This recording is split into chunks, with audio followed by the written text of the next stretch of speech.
Hey everyone, I'm Very Salty Snail, and I just finished Silent Hill F, which was actually my first time ever playing a Silent Hill game. And honestly, this game surprised me.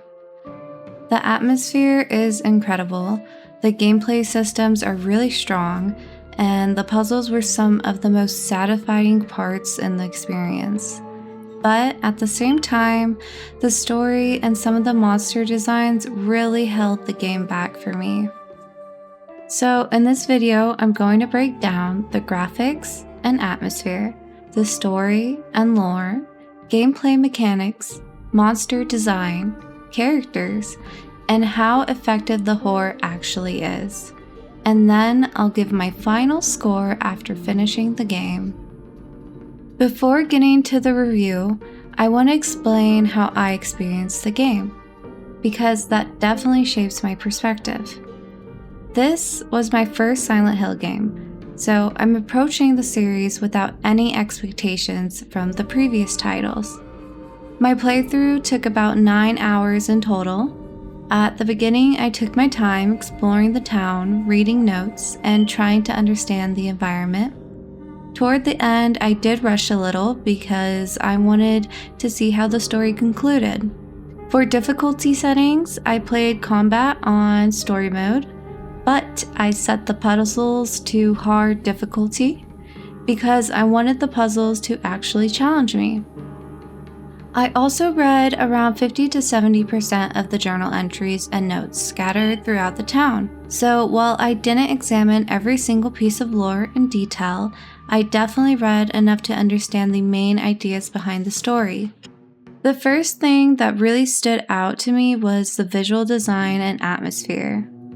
Silent Hill F takes place in a rural Japanese town called Ebisugoka in the 1960s, which immediately makes the setting feel distinct from the more Western environments seen in the earlier Silent Hill games. The traditional architecture, narrow streets, and countryside environment really contribute to the feeling that you are in an isolated small town where something has gone deeply wrong.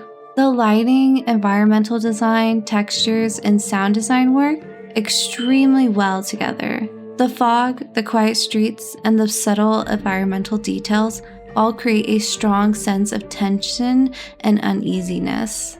There were honestly moments where I stopped moving just to look around because the environments were so well crafted. The one area where the visuals felt weaker to me was character models and facial expressions. Body movement animations were generally very good, but the facial expressions sometimes felt stiff or lacking emotional detail, which occasionally broke immersion during dialogue scenes. Overall though, the environments and atmosphere are one of the strongest aspects of the game. So for graphics and atmosphere, I would give it an 8 out of 10. The story is where the game became more complicated for me.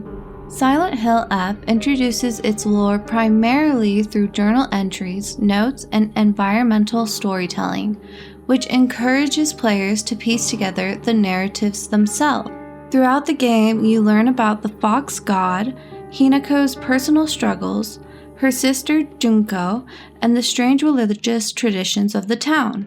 A lot of the themes appear to revolve around social expectations placed on women, particularly within the context of the 1960 Japanese society. Hinako is constantly compared to her sister Junko and pressured into fitting a certain role, particularly the idea of becoming the perfect bride. The story seems to explore ideas about identity, family pressure, and societal expectations. These themes are actually very interesting conceptually. The problem is that the game introduces too many narrative threads at the same time. You have the fox worshippers, Hinako's internal struggles, the town's traditions, family conflicts, and several other character motivations all happening simultaneously.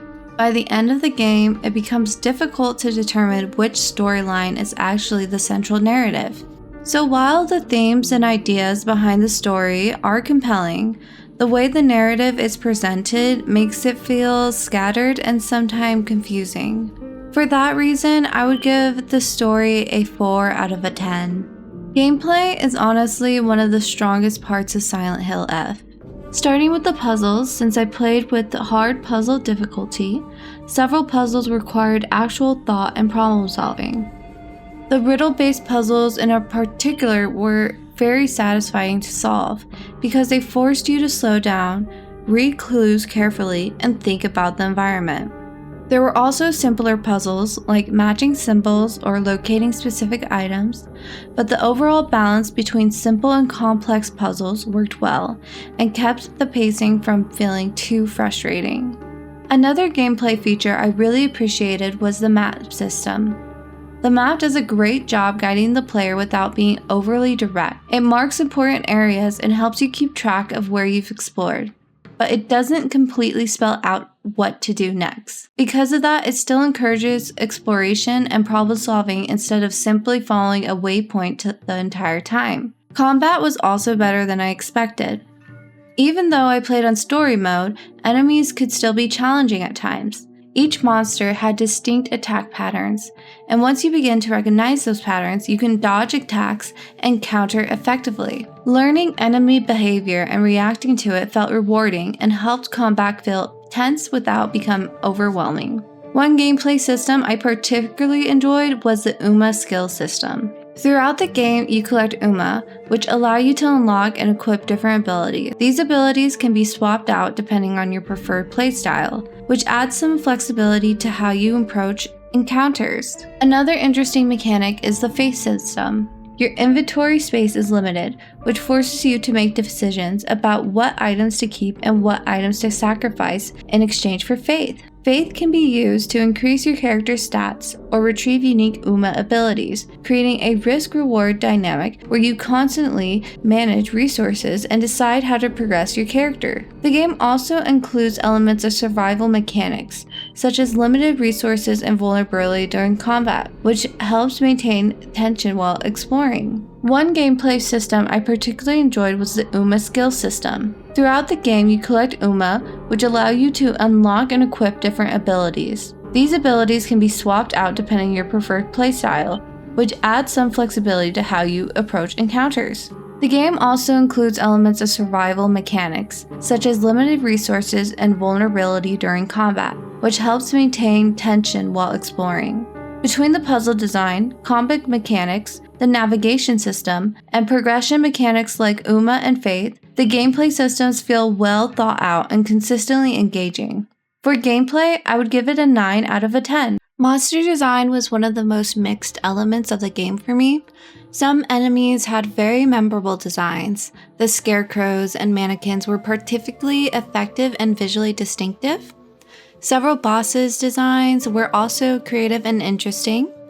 However, some enemy designs felt like they crossed into shock value rather than meaningful horror. For example, there are enemies with multiple pregnant bellies or monsters covered in crying babies, and these enemies appear multiple times throughout the game. I understand that Silent Hill games often use monsters as symbolic representations of psychological themes or social pressures, and some players interpret these designs as reflecting the game's themes around womanhood and societal expectations. Even with that interpretation, repeatedly encountering enemies that resemble mutated pregnant women or crying infants felt uncomfortable in a way that didn't enhance the horror for me. If these designs had been used more sparingly, perhaps as a single boss encounter, they might have been more effective. Because of that, monster design is a 6 out of 10 for me. The characters were another area where the game felt underdeveloped. The story introduces several characters, but most of them never receive enough development for players to fully understand their motivations or personalities. The characters we learn most about are Hinako and her family, particularly her sister Junko. Hinako's situation is central to the story, and much of the narrative revolves around the pressures she faces from her family and society. The game touches on themes like family conflict, social expectations, and identity, which are interesting ideas for a horror story. However, many of the characters feel more like narrative devices than fully realized people. Figures such as the Foxman, the Fox Worshippers, and several of Hinako's acquaintances are interesting in concept, but they rarely develop beyond their initial role in the story. For example, characters often appear during key moments of the plot and then disappear shortly afterward without much follow-up, which makes their arcs feel incomplete. Because of this, it was difficult for me to strongly connect to most of the characters outside of Hinako herself. The game introduces a lot of interesting personalities and ideas, but it never fully explores many of them. For that reason, I give the characters a 4 out of 10. As a horror game, I think Silent Hill F does a very solid job overall. There were definitely moments where I felt genuinely nervous about continuing to explore certain areas. Much of the horror comes from the atmosphere and tension of the environment, rather than constant action. The fog, empty streets, unsettling sound design, and slow pacing create a persistent sense that something is wrong, even when nothing is actually happening. The game also uses jump scares effectively, often placing them in moments when the player is focused on exploring rather than expecting danger. Because of that, some of the scares feel sudden and surprising without being overly cheap. In addition to the jump scares, there are several disturbing and uncomfortable visual moments throughout the game that reinforce the unsettling tone of the town and its inhabitants. That said, I don't think it's the scariest horror game I've ever played. While the atmosphere and tension are strong, the narrative could have pushed the psychological horror elements further. Many Silent Hill stories explore deeply disturbing psychological themes, and although Silent Hill F touches on the ideas like identity, social pressure, and family expectations, it sometimes feels like the game stops short of fully exploring those darker ideas. Because of that, the horror feels effective in moments but doesn't always reach the same level of psychological intensity that the series is known for. I would give the horror factor a 7 out of 10. So, overall, here are my scores. Graphics and atmosphere, 8 out of 10. Story and lore, 4 out of 10. Gameplay, 9 out of 10. Monster design, 6 out of 10. Characters, 4 out of 10. Horror, 7 out of 10. That gives Silent Hill F an overall score of about 6.5 out of 10 for me. The atmosphere and gameplay systems are excellent, but the stories and characters don't quite reach the same level.